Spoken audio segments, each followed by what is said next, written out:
Minimax, chapitre 2, la représentation du monde. Lorsque j'arrivai sur les lieux, il n'y avait personne. La campagne alentour était paisible et silencieuse. Je m'assis dans l'herbe, tiédi par le soleil de l'après-midi, face à l'arbre devant lequel Minimax m'était apparu la veille, et attendis. Quelques instants plus tard, 1 heure peut-être, j'entendis derrière moi un léger bruissement. Je me retournai, soudain tendu. Personne, rien. C'est en me retournant à nouveau que je le vis, là, devant moi, exactement dans la même attitude que la veille, accoudé contre l'arbre, immobile. Bien qu'étant assis, mes jambes se mirent à trembler de façon incroyable, sans que je puisse faire quoi que ce soit pour m'y opposer. Sans doute une réaction nerveuse. On aurait dit un pantin, comme si mes membres ne m'appartenaient plus. Calme-toi. Tu es venu me voir. Je suis là. Alors pourquoi es-tu si surpris ? Le tremblement cessa progressivement. Cette fois, Minimax bougeait les lèvres en parlant, mais sa voix ne portait pas comme la mienne. Je la recevais directement dans ma tête, comme la veille. « Mais tu existes réellement ?» parvenais-je à articuler. « Ou bien es-tu sorti de mon imagination ?» Pourquoi ? Ton imagination n'est pas réelle ? Ce n'est pas ce que je voulais dire, mais notre conversation pourrait être imaginaire, comme un dialogue intérieur. Tu pourrais être une hallucination. Venir jusqu'ici et me faire traiter d'hallucination ? Tu veux quoi ? Une preuve ? Oui, peut-être, quelque chose comme ça. Je ne peux pas t'en donner. En fait, tu ne doutes pas de ce que tu vois, de ma présence, de notre conversation. Tu doutes de toi, de tes propres perceptions.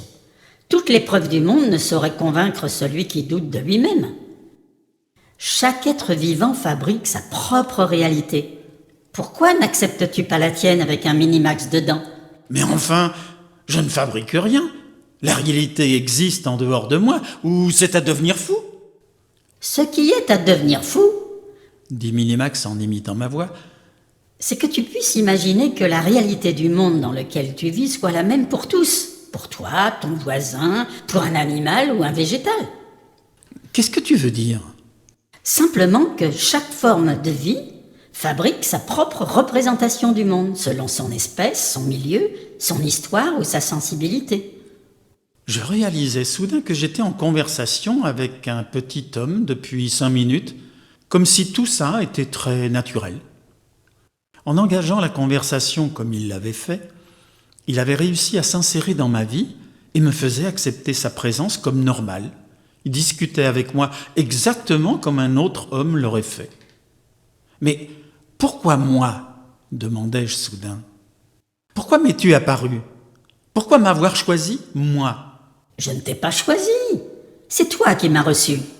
Ah, ça c'est la meilleure. Et de quelle façon ? Oh, c'est très simple. Ta représentation du monde était restée entr'ouverte. Tu ne le sais pas, mais la plupart des habitants de cette planète ont une représentation du monde fermée. Ils n'y laissent plus rien pénétrer. Surtout pas un petit bonhomme comme moi. C'est dommage parce que, au début de vos vies, lorsque vous êtes enfant, votre représentation du monde est ouverte. Au fur et à mesure que vous grandissez, vous vous appliquez à la rétrécir, à nommer, identifier, étiqueter, trier, exclure, jusqu'à ce qu'il ne reste plus qu'un tout petit passage étroit. Si étroit qu'un jour, vos représentations du monde se referment sur elles-mêmes.